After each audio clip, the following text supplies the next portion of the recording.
what's up? Today, I'm gonna show you guys how to make 3 classic restaurant style pan sauces at home. They're easy to execute, they're extremely delicious, and they're guaranteed to change the way you think about cooking fancy dinner forever. Okay, the first sauce is a mushroom marsala served over top a juicy chicken breast. To get started, I'll need some chicken.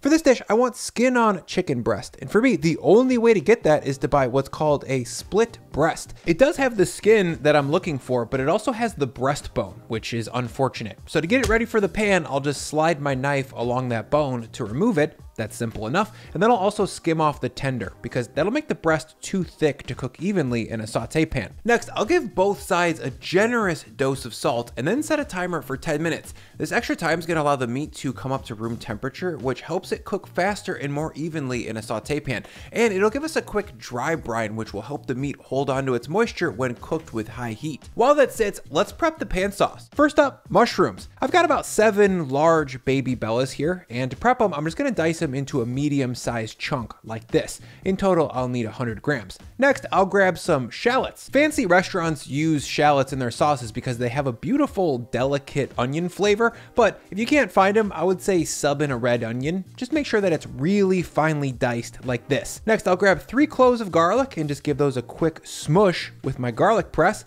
And in total, I'm looking for 50 grams of shallot and 10 grams of garlic. Lastly, I'll combine the cooking liquids for this sauce. For that, into a medium bowl, I'll add 250 grams of Marsala cooking wine. Marsala is a white wine that's been fortified with brandy, and it's got a very rich, dark, caramelized flavor that's pretty sweet. Most grocery stores will have it by the boxed wine, but if you can't find it, I would say sub in white wine with a touch of honey. Next, in goes 100 grams of chicken stock, 10 grams of tomato paste, 40 grams of werch, and then the secret ingredient, 2 packets of powdered gelatin. Fine dining restaurants make their sauces with slow simmered meat stocks that are packed with gelatin. Since at home we're probably not going to spend a whole day recreating that, powdered gelatin is an amazing shortcut. It's what gives sauce all of its body and ability to grip a bite of food. Without it, you've basically got wine flavored broth. Now, once my jelly is stirred into the wine here, I'll just quickly dab off any moisture on the outside of my chicken skin. 10 minutes of salt makes the chicken sweat a little bit, and that will make it splatter up once it's in the pan.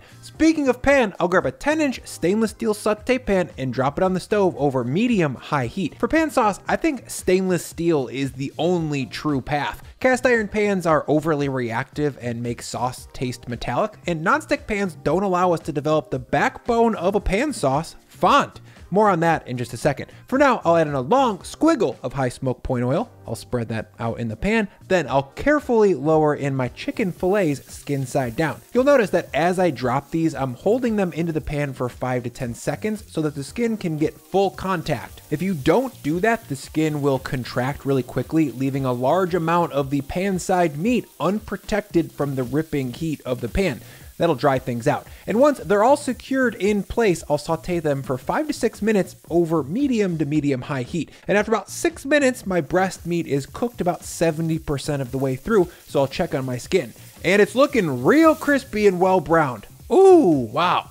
I'll flip that over and then cook these breasts on the backside for 3 to 4 more minutes, but very importantly, I'm gonna lower the heat to low so I don't dry out the backside.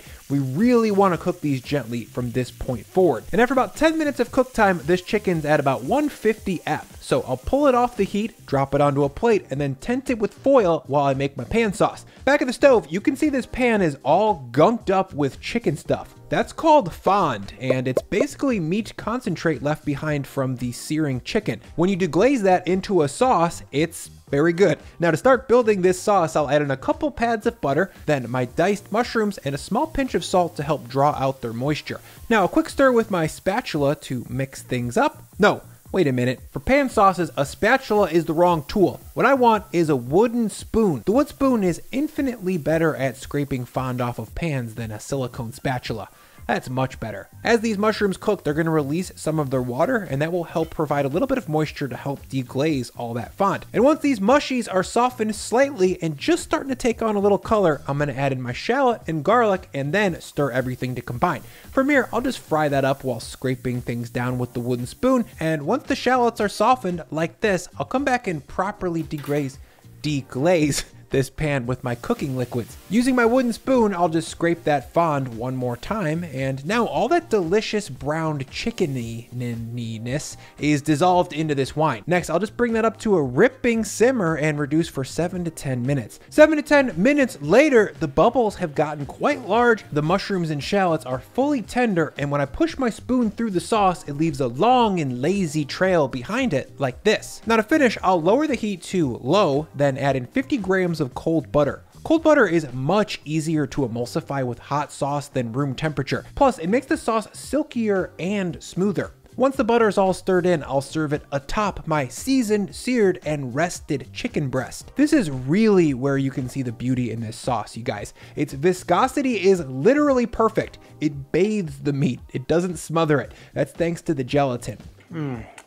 That chicken is juicy. And the skin sitting on top is also pretty crispy, and it's staying crispy despite the wet sauce. The sauce itself is earthy, a little bit sweet, and it's got this silky, buttery vibe going on that is just freaking perfect. It's so good.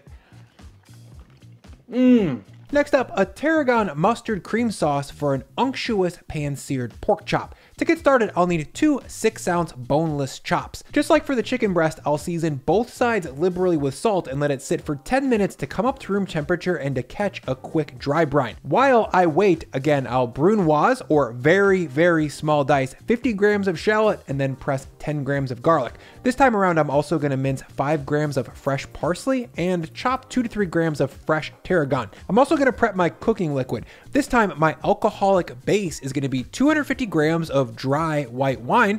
I recommend Boda Box Chardonnay, by the way, because it's cheap and makes great tasting sauces. Next, in goes 100 grams of chicken stock and then 2 packets of powdered gelatin. I'll give that a quick stir to combine, then a quick dry off on my chops so that they catch a better sear. Over at the stove, into a medium high heat pan, I'll drop my chops, then come back with a spatula to press them down. The downward pressure here is going to ensure full meat contact with the hot pan, and as a result, we'll get a perfect sear from edge to edge. A sear that wouldn't be possible without this nice 5-ply saute pan from Made In, the sponsor of this video. When it comes to cookware, Made In makes all of the classic pieces and shapes that you would want as a home cook. In fact, their 10-inch 5-ply saute pan is one of the classic pans that I would recommend every home cook have in their arsenal. But what I really love about Made In and their products is that they're high quality enough to be used by both home cooks and professional chefs. Made In pans are popular in multiple 3 Michelin-starred restaurants. I use Made In stainless steel pans on and off camera pretty much every single day in my home kitchen.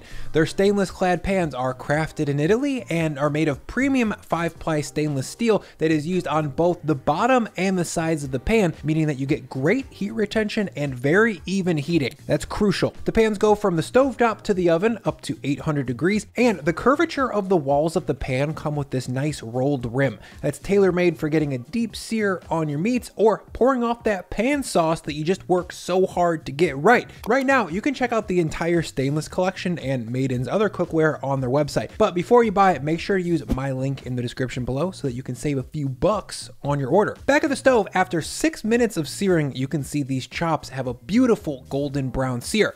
So I'll flip them both over and then lower the heat to low, just like I did for the chicken. And after 3 to 4 minutes on the back side, these chops is looking great. So I'll move them to a plate to rest them up, then check the temp.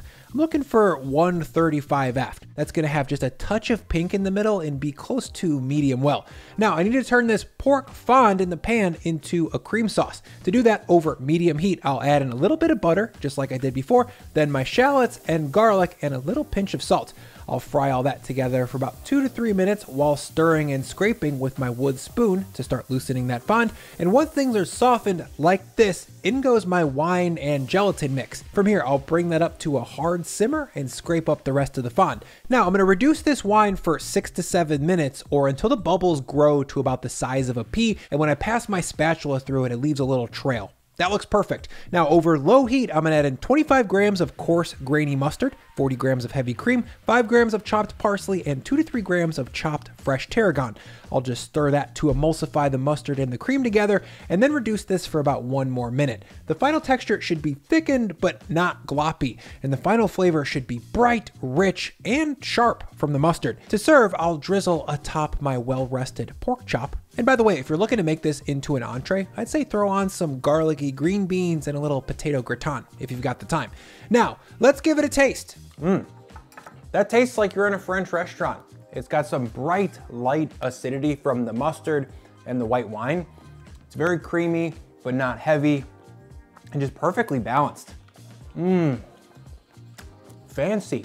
Okay, best for last, let's make a pan sauce version of the famous French sauce bordelaise. To get started, I'll need some beef. I've got 2 6-ounce New York strips here, but any medium thick steak would be a good fit for this sauce. A quick hit of salt on both sides, then 10 minutes to let it temper. 10 minutes later, over at the stove into a medium hot pan, I'll drop both steaks very carefully. From there, I'll come back and press them downwards just like I did for the chicken and the pork. And after 4 minutes, the pan side of these steaks are blistered and beautifully golden brown, so I'll flip them over and sear them on the back side for about 3 or 4 more. At the 8-minute mark, these are feeling mid-rare, so I'll take them off and rest them. The internal temp at this point should be 125. Now, back at the stove, I'll add in a little bit more butter, then my shallot, my garlic, and some salt. Next, a quick stir for 2 or 3 minutes to saute and to lift up that fond. And once the shallots and garlic are looking golden brown like this, in goes 250 grams of a full-bodied, fruity red wine. Then